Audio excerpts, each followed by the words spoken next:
अस्सलामुअलैकुम नाज़रीन, मेहरान टीवी में भली कार मां हां मुबशिर सोलंकी फराशा। सबका पहिरीं एक नज़र हेडलाइन ते।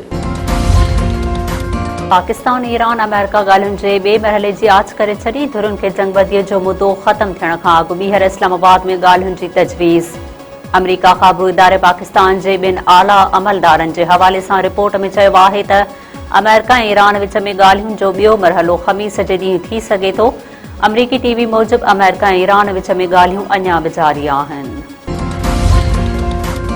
अमरीका जे नायब सदर जेडी वैंस चयो आहे त ईरान सां ॻाल्हियुनि में काफ़ी अॻभराई थी आहे। ॻाल्हि हाणे तेहरान जी कोर्ट में आहे। उहो पहिरियों भेरो आहे जो ईरानी ऐं अमरीकी क़यादत एतिरी आला सतह ते मुलाक़ात कई। हिकु इंटरव्यू में जेडी वैंस वधीक चयो आहे त ईरान सां ॻाल्हियुनि जे ॿिए मरहले जे हवाले सां ॻाल्हि ॿोल हलंदड़ आहे। इहो ईरान जे मथां आहे त उहो अॻिते वधण लाइ कहिड़ा क़दम थो खणे। असां ईरान खे पंहिंजी रेड लाइन ॿुधाए छॾी आहे। ईरान कॾहिं बि एटमी हथियार हासिल नथो करे सघे। ईरान जे सदर मसूद पेज़ेश्कियान चयो आहे त यूरोपी यूनियन अमेरिका सां तकरार जे ख़ात्मे लाइ किरदार अदा करे। ईरान बैन अल-अक़वामी कानून जे दायरे में रही ॻाल्हियूं जारी रखण जो ख़्वाहिशमंद आहे। फ्रांसीसी सदर एमानुएल मैक्रोन सां टेलीफोन ते ॻाल्हि ॿोल कंदे अमरीकी सदर वधीक चयो आहे त यूरोप अमेरिका खे आलमी उसूलनि जी पासदारीअ लाइ पाबंद करे फ़ौजी क़दमनि ते ॿधल हिकमत अमली मसइले जे हल बदिरां छिकताण में इज़ाफ़ो कंदी।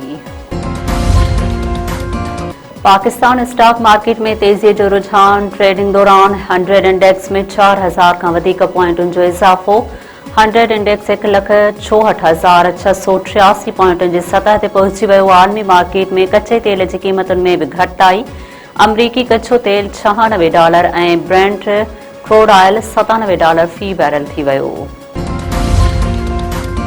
रिसालपुर पीएएफ अकेडमी में cadets passing out parade. न्यूल chief admiral Naveed Ashraf ख़ास मेहमान तौर शरीक। परेड जो मुआइनो न्यूल चीफ चयो आहे त पाकिस्तान जी कोशिशुनि सां ख़िते में जंगबंदी मुमकिन थी। मुमकिन जंगबंदीअ सां ई सूरतहाल बहितर थी सघे थी। तक़रीब खे ख़िताब कंदे एडमिरल नवीद अशरफ वधीक चयो आहे त पाकिस्तान कंहिं बि अगराई जो मुंहुं ठोड़ जवाब ॾियण लाइ हर वक़्तु तयारु आहे। हक़ जे मौक़े में पाकिस्तान जे सामूंडी फ़ौज भारतीय नेवीअ खे अगराई करण न ॾिनी। पाकिस्तान जे हवाई फ़ौज जदीद टेक्नोलॉजीअ सां लैस आहे। गुज़िरियल साल मई पाकिस्तान एयरफोर्स सलाहियतुनि जो भरपूर मुज़ाहिरो कयो।